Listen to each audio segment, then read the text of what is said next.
And what he's been able to do throughout the pre-draft process, I think, has really helped him. And I see a pretty clear path for him becoming a productive tight end for somebody.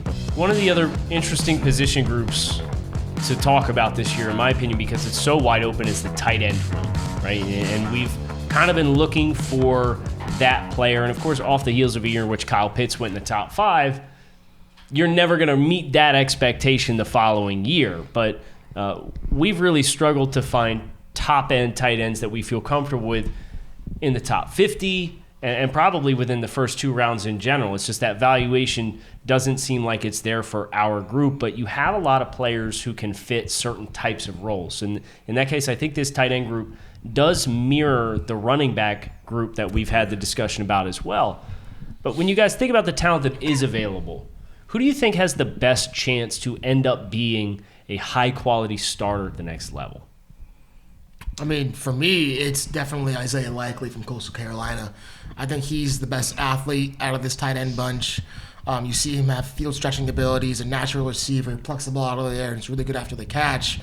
And so for a league that's predominantly a passing league looking to get the ball in playmakers' hands and let him create in space, his transition to the next level is it's gonna be the most seamless because we know what he's gonna be asked to do. And Kyle, you alluded to, all of these tight ends are missing something, right? Like, there's not one tight end that you think checks all the boxes. And for Likely, you wish he was a better blocker and you wish he could contribute more in the run game, but that's not what he's going to be asked to do.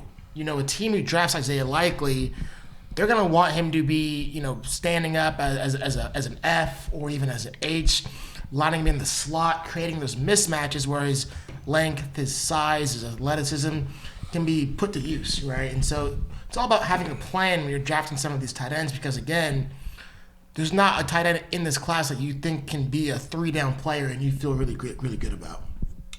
Yeah, I think it comes down to what type of offense you all plan to run, right? I think of a guy like Cade Otton, who's a traditional Y, a guy that you can place in line, who's nasty and tough, who'll be a good run blocker. I think of Trey McBride, a guy that can be used in a number of different ways. You could play him at H, you could play him at F, you could play him in the backfield.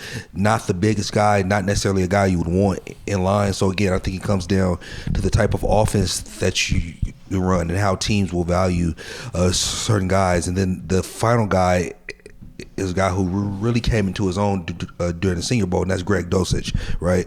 He showed that he can be a guy that can stretch the field. He can give you something in the passing game, and I think that he turned a lot of heads during his week at the Senior Bowl. So I think that those three will certainly be in that second day conversation. Yeah, I'm glad you brought up Greg Dulcich because I think he may have one of the highest upside as far as playmaking ability, and that's because I always look at tight ends, and one of the biggest things, because they're in the middle of the field, right? So 9 times out of 10 they're going to receive some type of contact, but it's their ability to break tackles and their run after catch ability that make those guys special when you talk about a Kelsey or a Kittle or Darren Waller. And I think Greg Dulcich, while he may not be that caliber of athlete, he just has the functional strength and the balance to just run through people and run around people, make people miss. And you've seen that in the LSU game, right? Like, he kicked this season off with an upset, and he was probably the number 1 playmaker for their UCLA offense. So I think that's a sleeper pick where he may go in the 3rd round, but then we may look at it years later and be like, man, this is a really good tight end for a team. This conversation really draws me to a guy like Jelani Woods out of Virginia, where I don't think that, this is the first tight end off the board. He shouldn't be the first tight end off the board, but he's a guy that is just scratching the surface for how good he can be at the position where, he's a high school quarterback. He goes to Oklahoma State, and he's there for 3 years, and he's just a blocker. Didn't have much production in the passing game. And then he grad transfers to Virginia, and that offense is very much a wide-open spread offense where they throw the football a ton and create a lot of space to get guys opportunities to get the ball in their hands and make some plays. And, he took full advantage. He was a really productive player for Virginia this past year.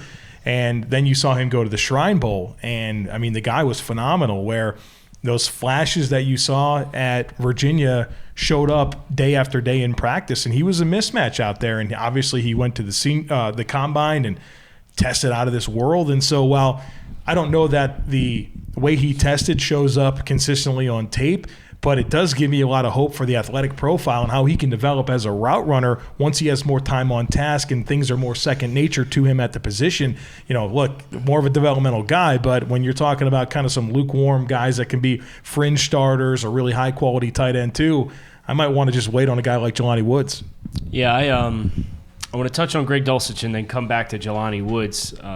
Greg, for me, was kind of my favorite. I don't think he's going to be the first tight end who gets his name called, but I agree with what was said about Greg already, where he's somebody who can put his hand in the ground. He's not overwhelming as a blocker in inline situations, but he's been exposed to it. And I think that plus what he is able to do, I like his physicality at the top of routes, too, to be able to create some separation for himself. Really sticky hands, good catch radius.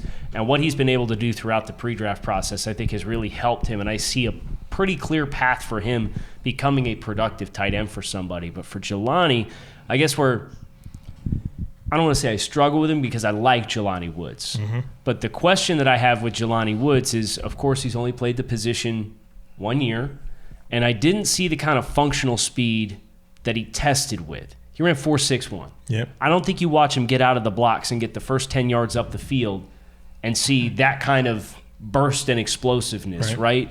And, that for me is an area where he's really going to have to continue to embrace and enjoy the contact at the top of the route because he's got a huge wingspan. Yeah. He's got a really big body at 260 plus. He can get there, but I don't necessarily know that that's somebody I'm drafting for my year 1 plan. That's somebody I'm probably drafting more for my year 3 plan for what he can be down the road. Isn't that kind of the issue with tight ends? Is they're slow that. developing, right? And I guess that's a good point that you make there. If it's a slow developing position, let's not get a guy that just kind of has, he's a year away from really being in a position to start taking that jump. So I think that's what we always have to keep in mind with tight ends is they very rarely come in and offer big-time production. I know that we're saying that after Kyle Pitts had 1,000 yards for the first time since Mike Ditka. But and that's the point. First time since Mike Ditka. He's an anomaly, though. Right. He's an anomaly.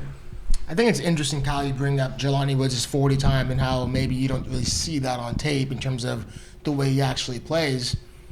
Greg Dulcich ran a 4.69. Mm-hmm.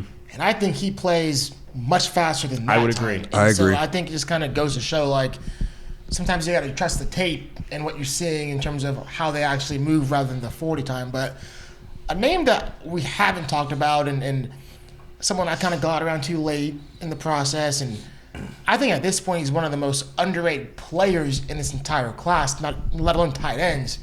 Well, your guy, Jeremy Ruckert, out of Ohio State. You took my guy, bro. He's one of my favorite tight ends in this class, and I think he actually offers the most well-rounded skill set out of this bunch because you see him as a traditional Y and putting his hand on the dirt, and he's competitive in the run game, and maybe he's not the strongest or generates the most power, but he does a really good job. He plays a good hand use, good technique, plays a good body position and leverage.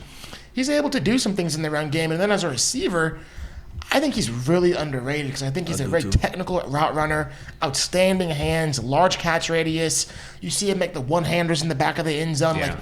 This is a really, really good athlete, and so I think he was dealing with an injury where he kind of didn't allow him to test, but I wouldn't have been surprised if he ran a low 4.7, maybe a high 4.6 guy, but with his length and his size, his ball skills and overall production at Ohio State, I think he's getting a little bit forgotten about in the draft process. Yeah, it's if Jeremy Ruckert played at Iowa instead of Ohio State. Yeah, exactly. What's the conversation like about him as a player? Because he's very involved in the blocking. He'll be game. getting those targets too at Iowa, whereas Ohio State's having to compete with potential 3 first-rounders. I'm pretty sure Sam Laporta, who went back to school, has been the leading receiver for Iowa in each of the last 2 seasons. Yeah. They don't get the action going on the outside. Everything they do is run the ball, play action to the tight ends.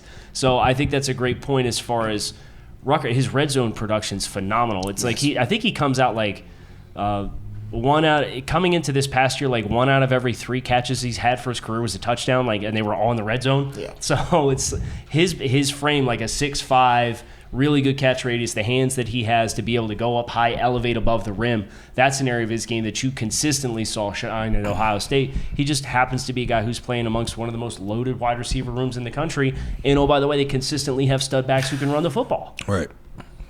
No, I agree, and I think these guys are going to have value because we're hearing more and more about teams, instead of 11 personnel, they're going 12 personnel, right? Because they want to create these mismatches, and they also kind of dictate what defenses have to do as far as personnel-wise, right? Because you have 2 tight ends, so you don't know if I'm going to run a football. So when you think of guys like Jeremy Ruckert, he shows as a tight end, right? But he shows to be athletic enough to be somewhat a wide receiver. Like, this is a guy that I can trust to run away from some linebackers, but he's also big enough to catch the ball on some DBs. So I think that as the progression goes and I guess as the tight ends evolve with the 12 personnel, I think we're going to see these guys valued pretty well. And I wouldn't be surprised to see a team kind of circle that guy, right? Whether it's Jeremy Ruckert or Jelani Woods that has really raw tools. But, man, if you get this guy to hit, I thought of when the Saints took Jimmy Graham, right? Just a guy that was extremely raw, but he had some athleticism. Not saying that they compare in every profile, but just a guy that was 6'6", that can run. And how many times did we see Drew Brees throw that back shoulder, that fade to Jimmy Graham, and he was just too tall. Like, DBs couldn't hang with him. He come down, it's a touchdown. So I think teams are going to get excited about those type of guys, and I think we're going to see the tight end position may get drafted earlier than what we think is going to. And that profile is Jelani Woods, right? I mean, you think about his length, how long he is, how big he is. That's when you talk about a Jimmy Graham type of just throw it up on the back shoulder or high point on that condensed fade where you got all that grass to throw to out on the outside shoulder. I think it's Jelani Woods. Yeah. I think that the great thing is from a positional standpoint, if you have a young quarterback, the way that you can surround him and help his growth is if he has great backs, to be able to run the football and ideally have a good tight end, right? I think that a good tight end is always a safety net for a young